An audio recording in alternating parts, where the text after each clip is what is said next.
topic na nagsasabing, keep the fire of God in your life. Amen. Bahala na po kayo, umupo, mga kapatid. Hallelujah. Keep, ibig sabihin, mga kapatid, ingatan mo. Hawakan mo ng matibay, mga kapatid, ang apoy ng Diyos sa iyong buhay. Gaano kahalaga ang apoy, mga kapatid, sa Bible? Praise God. The fire of God portrays the presence, power, purity, and protection of God. Ang apoy ng Diyos, mga kapatid, ay ito yung kanyang presensya. Ito yung kanyang kapangyarihan. Ito yung purification, mga kapatid. At higit sa lahat, ito yung protection ng mula sa ating Panginoon. Amen. Throughout the Bible, we see many instances where God showed forth His physical presence through fire to His people. Sa Biblia, mga kapatid, amen, makikita natin na ang Diyos ay nagpapakita sa kanyang mga tao, sa mga Israelites people, mga kapatid, sa pamamagitan ng apoy. We say in Exodus chapter 3 verse 2, mga kapatid, God appeared to Moses in the form of a burning bush on Mount Sinai. Nung time na si Moises, mga kapatid, siya ay tumakas dahil siya ay nakapatay ng isang Ehipto, mga kapatid. Tumakas siya at nag-isa lang siya. At sa kanyang pag-iisa, mga kapatid, ang Diyos ay nagpakita kay Moises sa pamamagitan ng isang apoy. In Exodus chapter 13 verse 21, mga kapatid, He guided the Israelites by day in a pillar of cloud to lead them along the way, and by night a pillar of fire to give them light, so that they might travel by day and by night, mga kapatid.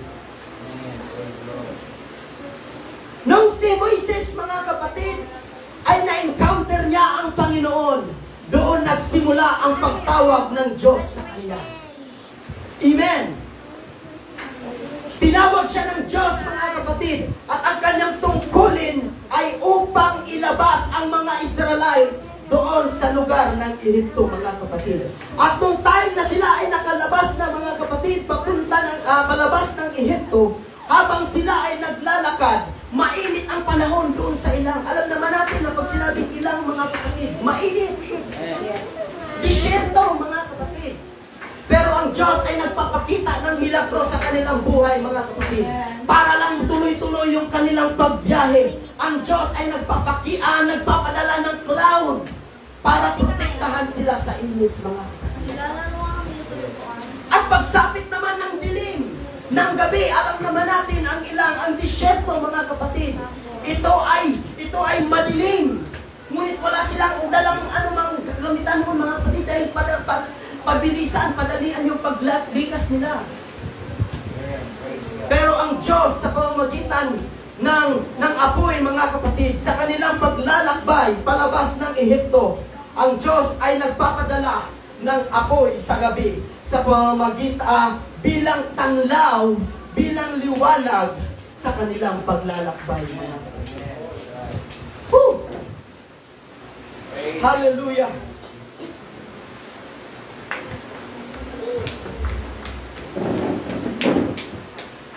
Grabe, mga kapatid. Habang ang salita nito ay minilitate ko, mga kapatid, doon ko nakita ang pagkilos ng Diyos. Doon ko nakita ang kapangyarihan ng Diyos, mga kapatid, na patuloy na kumikilos sa kanyang mga anak, na hindi lang maantala yung kanilang paglalakbay, yung kanilang pag-journey papunta sa land promise, mga kapatid. Ipinapakita ng Diyos ang kanyang kapangyarihan sa pamamagitan ng apoy at ng cloud, mga kapatid. Pero take note, mga kapatid, bantayan natin, pagdating sa Exodus chapter 14, wala nang nakarecord sa Bible na ang Diyos ay patuloy pa rin na nagpapadala ng apoy sa tuwing sila'y naglalakbay. BBC mga kapatid. Chapter 13, nakita nila ang miracle ng Panginoon. Pagdating sa chapter 14, pagdating sa chapter 15, mga kapatid, wala na. Hindi na nila naranasan, mga kapatid. Amen. Ano ang reason, mga kapatid? Dahil sa kanilang kasalanan. Dahil sa kanilang pagre-reklamo, mga kapatid. Dahil sa kanilang pakawalan ng pagtitiwala sa Panginoon. At higit sa lahat, dahil sa kanilang pagsuway sa Diyos. Chapter 14, mga kapatid, mababasa natin yung kwento doon na sila ay gumawa ng rebulto. Na sila ay bumalik loob sa bumalik muli sila sa kanilang mga kasalanan, mga kapatid. At hindi nila inaalala ang miracle na ginawa ng Diyos sa kanilang buhay, mga kapatid. Na dapat sana, mga kapatid, yung papunta ng Land of Promise ay magkukonsume lamang sila ng 11 days. Alam niyo yun, mga kapatid? Na dapat sana papunta sila ng Land of Promise, 11 days lang ang kanilang lalakbayin. Marating na nila ang pinangako ng Diyos. Pero anong nangyari, mga kapatid? Inabot sila ng 40 years. Woo! Grabe. So doon ko nakita, mga kapatid, na kung ang ating pananampalataya pala, na kung ang ating paglilingkod sa Diyos ay kagaya ng tsa-tsa, atras, abante, mga kapatid, hindi tayo makakapunta doon sa ipinangako ng Diyos para sa ating mga kapatid. At yun ang dahilan kung bakit ang blessing ng Diyos ay tumigil, mga kapatid.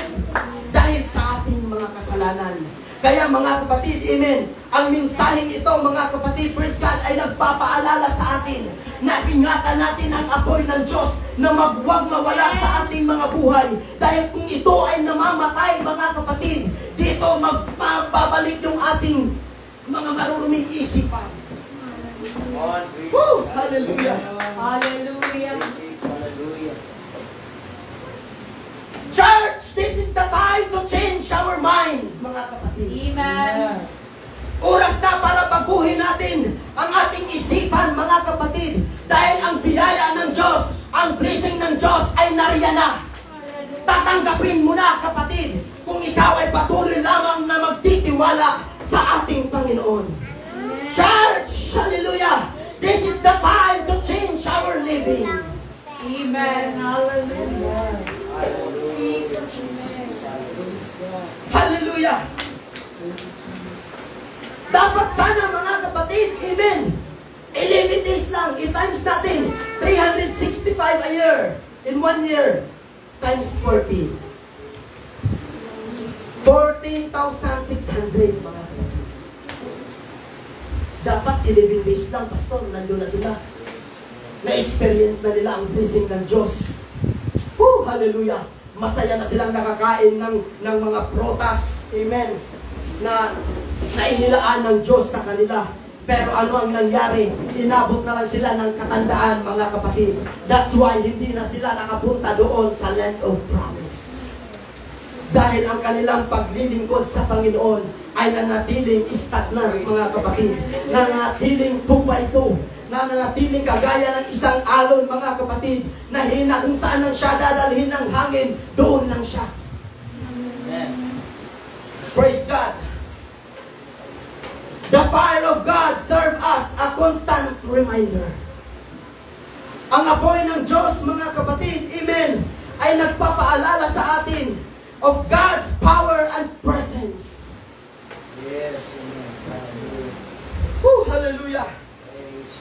2 Chronicles chapter 7 verse 1. Noong si Solomon ay natapos sa kanyang pananalangin, mga kapatid, the fire came down from heaven and the temple felt the glory of the Lord.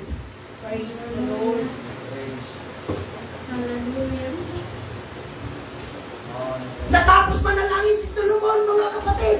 Praise God! Merong apoy na bumaba mula sa langit at ang templo at ang church, mga kapatid, ay napuno ng Espiritu Santo ng ating Panginoon. Kaya ngayon sa umagang ito, mga kapatid, nais natin maranasan yung kanyang klaseng presensya, mga kapatid. Hallelujah!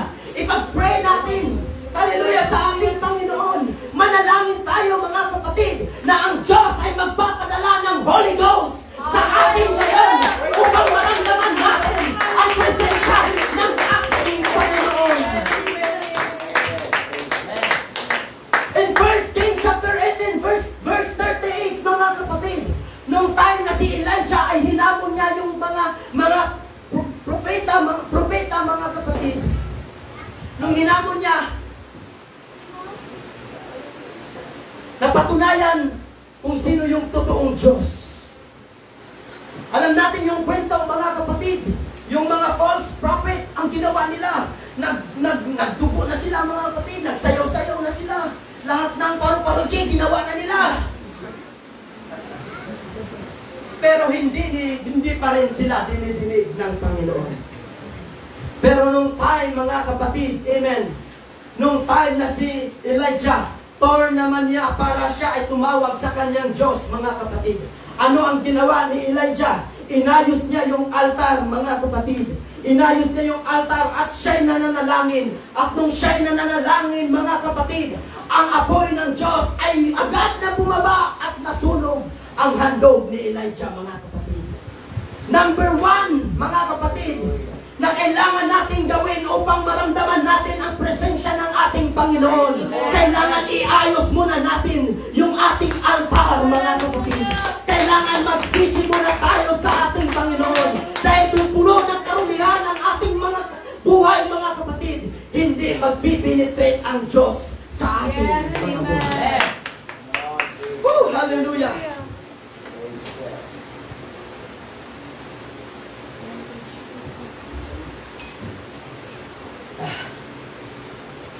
The benefits of the fire of God sa ating mga buhay, mga kapatid. Ito yung mga benepisyo ng apoy ng Diyos sa ating mga buhay, mga kapatid. The fire of God resides within us. The fire of God, it purifies us, mga kapatid. It helps us to live a holy and righteous life before God. Totoo mga kapatid na ang Espiritu Santo ng Panginoon, yung fire ng Diyos mga kapatid, ang ibig sabihin nito, ito yung Espiritu Santo ng ating Panginoon na kailangan natin ngayon mga kapatid.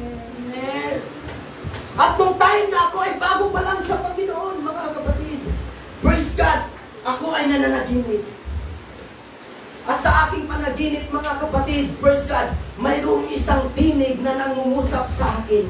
At ang sabi niya sa akin, bumangon ka, pumunta ka doon sa pastor mo, dahil meron akong gagawin sa iyo. Yun yung panalangin, yun yung dream ko mga kapatid. Bago pa lang ako sa Panginoon. At sa aking panalangin mga kapatid, sa aking panalangin, ako ay kaagad pumunta doon sa pastor. At nung nakita ko si Pastor Flores mga kapatid, praise the Lord, hallelujah, siya ay nagsusunog. Meron siyang ginawa na altar, mga kapatid. At yung altar na yun ay nag-aapoy. At nung time na ako'y pumunta doon, mga kapatid, hindi pa lang ako nakapunta sa bahay nila. Ang apoy ng Diyos ay pumasok sa aking katawan. At nung time, mga kapatid, na ang apoy ng Diyos ay pumasok na sa aking katawan, ako'y biglang nagising. Ako'y pawis na pawis, mga kapatid. Pakiramdam ko, totoo mga kapatid, praise God, yung apoy na pumasok sa akin. At nung time na yon, kinaumagahan, ako'y pumunta doon sa pastor, kay Pastor Flores. Sabi ko, Pastor, ako'y nananaginip na mayroong isang busis na tumawag sa akin, pinapapunta ako papunta sa iyo, at nang nakita ko ikaw ay mayroong hinahandog, mayroong sinusunog. At ang apoy na yon ay pumasok sa aking katawan. Anong ibig sabihin nito, Pastor? Ang sabi ni Pastor Flores, mga kapatid, amen, ang apoy ng Diyos ay kagaya ng pagdadalisay. Dinadalisay ka ng ating Panginoon. Yung iyong mga karumihan, yung iyong mga kasalanan ay inaalis yan ng ating Panginoon. Pinopurify ka ng Espiritu Santo ng Diyos, kaya maghanda ka. Mayroong gagawin ang Diyos sa iyo. Hindi pa rin ako, hindi ko maunawaan mga kapatid kung ano ang ibig sabihin ng pastor. Basta ang sabi niya, maghanda ka dahil ang Diyos ay mayroong gagawin sa iyo. At nung time na yon mga kapatid, nagkaroon ng isang gawain. Nagkaroon ng isang gawain. At nakita ko yung aking mga kaibigan nag-uusap-usap sila. Ang sabi niya, hindi ako papayag hanggat hindi ko maramdaman ang presensya ng Panginoon. Sabi nila, hindi ako papayag na hindi ko matanggap ang banal na Espiritu ng Diyos. At ako mga kapatid ay nakarinig doon sa kanilang puntuhan. Hindi ko alam, wala akong idea mga kapatid. Pero nagkaroon ng isa-isipan ko, ang sabi ko, Panginoon, silent prayer mga kapatid. Sabi ko, Panginoon, pupunta ako doon sa church, maglilinis ako, lahat gagawin ko. Pero ito ay merong kondisyon, Panginoon. Ibigay mo sa akin yung sinasabi nilang Holy Spirit. Kung gaano yan katotoo, kung gaano yan kahalaga, bakit kayo na lamang nila ninanais na matanggap ang Espiritu Santo sa kanilang mga buhay? Kaya kagad akong umuwi ng bahay mga kapatid. Nagdala ako ng balde, nagdala ako ng walis, nagdala ako ng basahan. Pumunta ako doon sa church, naglinis ako, nagkuskus ako mga kapatid. Praise God! At nung time na nagkaroon na ng gawain mga kapatid, praise the Lord, ako'y nasa likuran lang upang pagmasdan yung mga kaibigan ko. Kung ano ang gagawin ng Diyos sa kanila, yung hinihingi nila. Hallelujah. At nung time na ang Diyos nagkaroon na ng altar pulling, matapos na mangaral ang isang preacher, mga kapatid, di ko alam bakit ako hinihila papunta sa unahan. Oh, hallelujah! Kung maalala ko yung mga time na yun, mga kapatid. Hallelujah. Praise the Lord. Di ko lubos maunawaan, mga kapatid, na nandun lang ako sa likuran. Gusto ko lang titignan yung mga kaibigan ko. Pero nung time nang sabi ng parang merong nangusap sa akin, ipikit mo ang iyong mata, i-focus mo ang iyong isipan sa Diyos, at bumakad ka papunta ng unahan. Yun yung tinig mga kapatid na nangungusap sa akin, at kaagad kong ginawa. At nung time na itinaas ko ang aking kamay, binuksan ko ang aking mga bibig, pinupuri ko ang Diyos mga kapatid. Hallelujah! Malaking apoy ang bumagsak sa akin! Witness si Sister Mariel dyan mga kapatid. Umiiyak na siya, sabi niya sa akin, Kuya, di ko alam kung ano yung nangyari sa'yo. Hallelujah. Kinakabahan ako, Kuya. Akala ko kung ano nang mangyayari, sabi niya sa akin mga kapatid. Kasi, di ko na mapigilan mga kapatid. Yung bibig ko parang sumusubo pa. Bumubula mga kapatid. Ang sabi nila, tinitingnan nila mga kapatid, yung aking ulo kung meron bang damage. Kung may damage pa mga kapatid, kasi ang lakas daw ng pagtalon ko. At pagbagsak ko mga kapatid, bagsak ang ulo ko. Kaya tinitingnan nila kung meron bang bukol. Pero nung tiningnan nila mga kapatid, walang anumang bukol ang nangyari mga kapatid.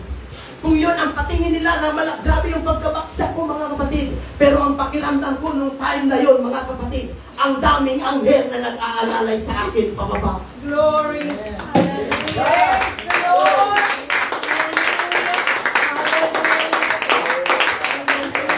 Doon ako nagsimula mga kapatid. Pakiramdam ko, ako si Superman. Kaya kong gawin lahat mga kapatid. Doon ko naramdaman ang pag-ibig ng Diyos. Doon ko naramdaman na ang Diyos ay mayroon palang plano sa akin mga kapatid. Kaya ngayon, bakit ito ang mensahe ng Diyos mga kapatid ngayon? Dahil nais ng Diyos ang maranasan natin ang ganitong klaseng apoy mga kapatid. Dahil ako'y naniniwala na lahat tayo ay tinawag ng Diyos.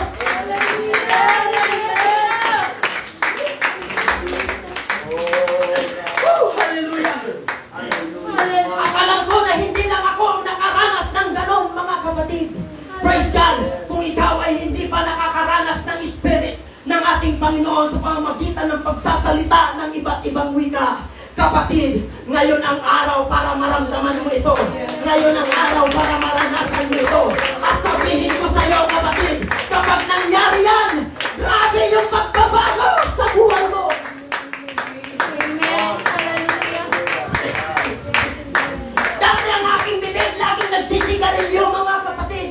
Laging nagmumura. Pero nung natanggap ko ang Espiritu ng ating Panginoon, ang ginagawa ko na lang mga kapatid, ay ang pagpupuri sa Panginoon. Dati ang mga paa ko ay ginagamit ko sa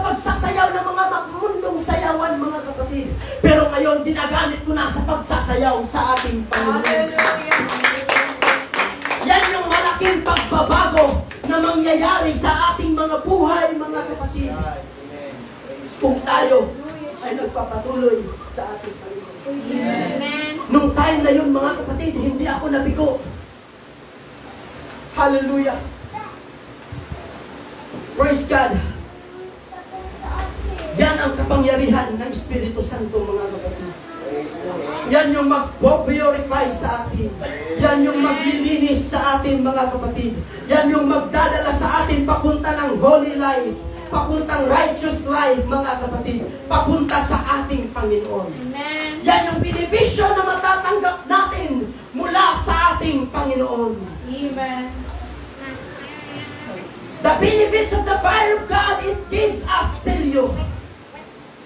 Ito yung silyo natin, mga kapatid. Passion and love for things of God. It helps us to totally surrender to God's will for our lives. Praise God. Hallelujah. Woo! The fire of God, it gives us boldness and courage to share the good news of the kingdom. Amen. Praise Ngayon, nahihiya kang mag-share ng salita ng Panginoon, mga kapatid. Ang rason, wala pa tayong Holy Ghost sa ating mga buhay, mga kapatid. Pero kung mararamdaman natin, matanggap natin ang Espiritu Santo, mga kapatid. Yan yung sabi sa Acts chapter 1, verse 8. If you receive you shall receive power. After that, the Holy Ghost is come upon you. Amen. Kaya nung time na yon, mga kapatid, yung mga tao doon sa Acts, wala pa silang lakas loob mag-share ng salita ng Panginoon. Pero nung sila ay naka-experience na makatanggap ng Espiritu Santo, mga kapatid, matapang na nilang ipinangaral ang salita ng Diyos para sa kaligtasan ng lahat. Ang sabi ni Pablo, hindi ko ikinakakaya ang salita ng Diyos! Amen. Sapagkat ito ang kaligtasan nating lahat, mga kapatid. Amen. Hallelujah! Right. Yung apoy ng Diyos, ito yung magpuprotekta sa atin, mga kapatid. Praise God. It can be used as weapon against the enemy. Yes, right. Kapag tayo ay mainit sa ating Panginoon, mga kapatid, walang satanas na makakalapit sa atin. Amen. Walang pag-aalinlangan na makakalapit sa atin, mga kapatid. Walang kasalanan na makakalapit sa atin kung tayo ay puno ng apoy ng ating Panginoon, mga kapatid. Kung tayo na si Moises ay bumaba sa Mount Sinai, nakita ng mga tao, hindi nila matingnan ang mukha ni Moises. Nag-glory. Hallelujah.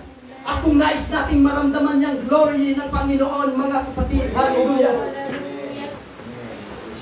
meron tayong gagawin. Yes. Meron tayong dapat gawin, mga Hallelujah.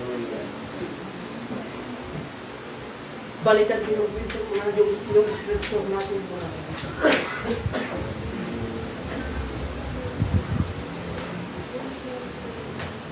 Hallelujah. What kills the fire?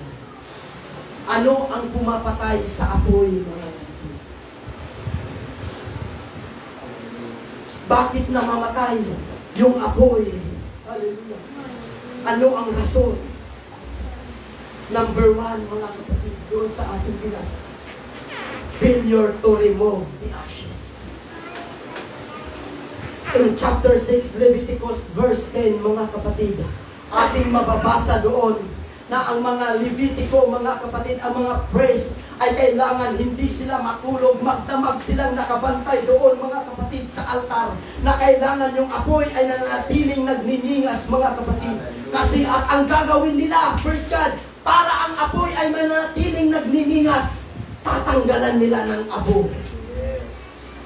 Amen. Woo! Tatanggalan nila yan ng abo, mga kapatid. Yes, right. Sino dito ang nakaranas magsaing ng bigahon? Amen. Halos lahat ata. Amen. Halos lahat.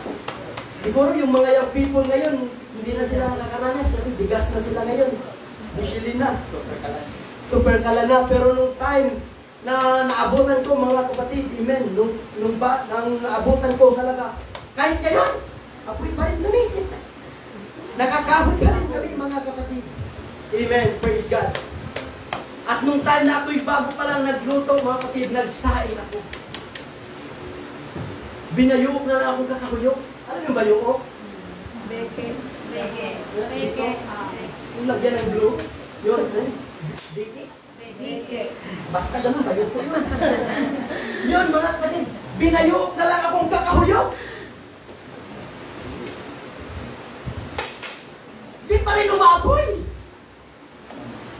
Pag ginuyupan ko, aapoy. Mga 2 segundo na mamatay na naman. Ay, sa sobrang baglit ko, mga kapatid. Bisaya?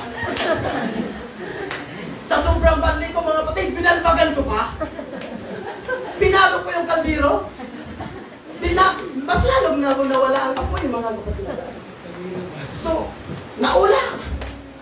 Tumbling yung... Tumbling yung kaldero, mga kapatid, dahil naiinis ako. Huyok ako ng huyok. Pinayuok na lang ako. Ayaw pa rin talaga magmingas, hindi pa rin ako nakakaluto. Bago pa lang ako noon, mga kapatid. Pero nung time na yon, sabi ng mama, pinalbagan din ako. Pinalo din ako, mga kapatid. Pinalo ko yung kaldero, pinalo din ako. Bakit mo pinalo yan? Eh, nakakainis eh. Bisaya na, tinagalog ko lang para nakakainis eh. Huyok ako ng huyok. Kasakit na sa akong panga. Naghubag na lang, di pa rin mag-aapoy. Ang sabi ng aking mama, alam mo kung ano ang rason? Dahil puno ng abo. Puno ng ashes, mga kapatid. At yung ashes pala, mga kapatid, amen, ay kapag nariyan yan palagi, mga kapatid, yan yung maghahadlang sa'yo para manatili ang apoy. Yan yung humahad lang, mga kapatid, para hindi magtuloy-tuloy ang apoy. Yung abo na yan, mga kapatid. Kaya mahigpit ang tagubilin ni Moises doon sa mga priest, doon sa mga pare, mga kapatid, na nakabantay, naka-duty sa mga oras na yon, na kailangan huwag kayong matulog. Sabi dun sa ating binasa, huwag kayong matulog. Kung sino yung naka-duty dyan, huwag kayong matulog. Kahit gusto na nilang matulog, hindi pa rin, mga kapatid. Kasi habang nagtatagal ang kahoy, mga kapatid, nag-aabo yan na nag-aabo. At kung hindi yan matanggal ang abo, may tendency na mapatay ang apoy. At sa oras na kapag mapatay ang apoy doon, mga kapatid, grabe yung trahedya na mararanasan nila. Grabe yung sumpa, mga kapatid. Grabe yung buot ng Diyos na ibibigay sa kanila, mga kapatid. Sakaling mapapatayan sila ng apoy. Hallelujah. Kaya napakaigpit ng bilin, mga kapatid. Ngunit ngayon, mga kapatid, church, may mensahe ang Diyos sa atin ngayon. Amen.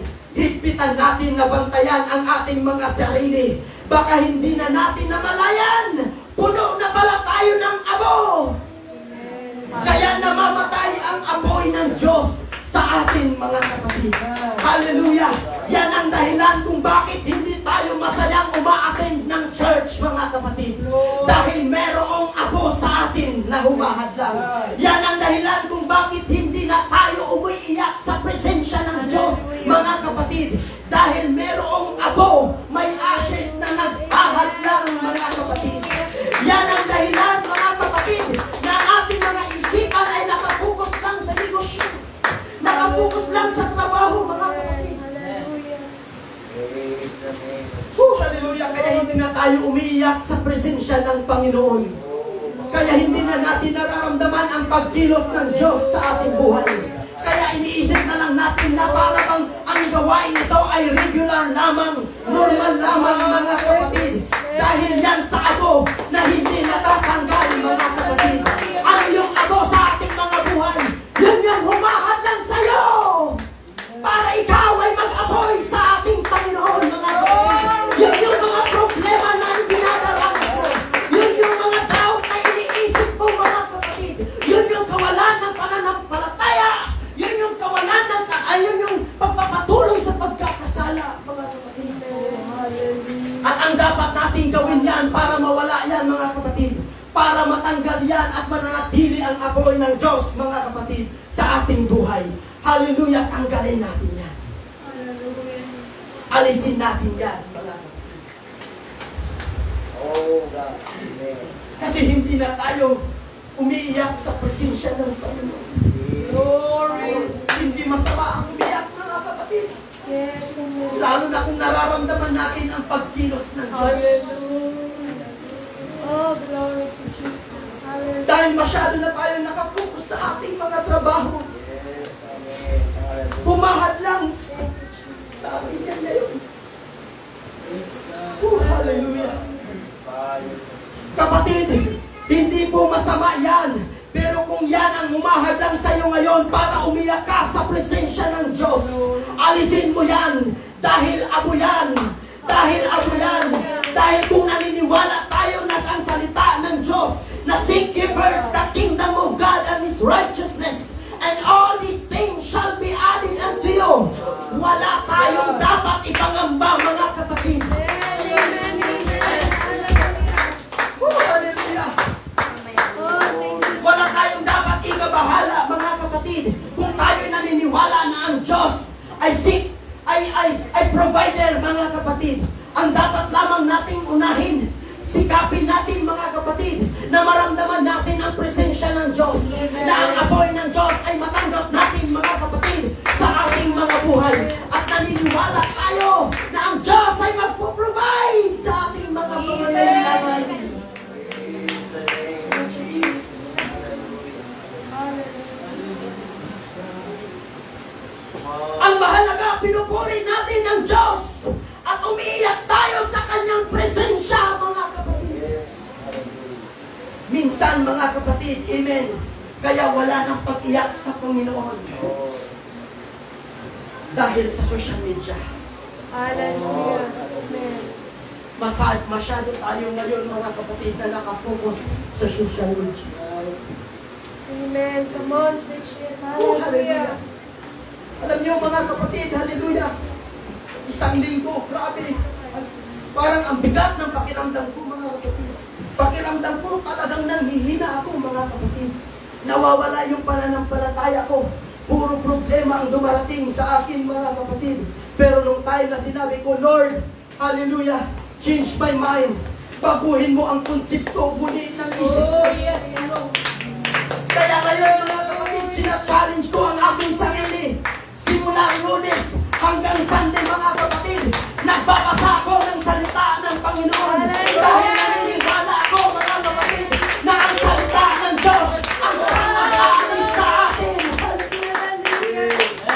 Oh, thank you, Jesus. Yung time na lagi kong ginagawa yan, mga kapatid. Lagi akong nag-aawit sa Panginoon. Lagi akong nagbabasa ng salita ng Panginoon. Lagi akong nagpupuri sa Panginoon habang ako'y nagigising, mga kapatid. Hallelujah! Doon ko nakita, hallelujah, na ako ay lumalakas muli. Oh, hallelujah. Kapag failure ang pag-remove ng ashes, mga kapatid, walang changes na mangyayari sa ating mga buhay. Kung ito'y ating tinutulugan, mga kapatid, kung ito'y hindi natin binabantayan, mga kapatid, failure yan. Woo, hallelujah! Pangalawa, mga kapatid, malapit na po akong matapos. Failure to add more wood to the fire. Chapter 6, verse 12, mga kapatid. Mahigpit na binibilin ni Moises sa mga priests na kailangan huwag kayong matulog. Kailangan lagi kayong mag-add ng kahoy para mananatili ang pagningas ng apoy. Woo! Hallelujah! I read in a commentary, mga kapatid, na hindi po madali ang ginagawa ng mga Israelites noon, na sila ay nagbabantay para lang mananatili ang apoy, mga kapatid. Delikado yun, dangerous yun sa kanila, mga kapatid. Pero ginagawa nila yun, hallelujah, alang-alang sa ating Panginoon.